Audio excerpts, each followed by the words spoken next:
আমি এই কথা বলছি না যে স্বাধীনতা অনুচিত, কখনোই না।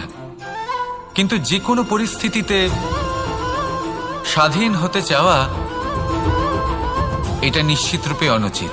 আমরা যদি আমাদের জীবনে পরিবারের গুরুত্ব ভেবে দেখি, তাহলে এই পরিবারে যতই মতভেদ থাকুক না কেন, যতই মনোমালিন্য থাকুক না কেন, যতই বিবাদ থাকুক না কেন, এই সব মিটিয়ে নেওয়া অত্যন্ত প্রয়োজনীয়। সেই সবকিছু সমাপ্ত করা অত্যন্ত প্রয়োজনীয়।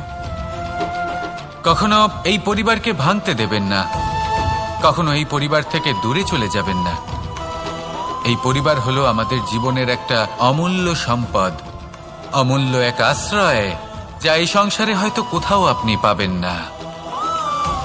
তাই একে আগলে রাখুন। ভেবে নিন আপনি পাতা আর আপনার পরিবার সেই গাছ।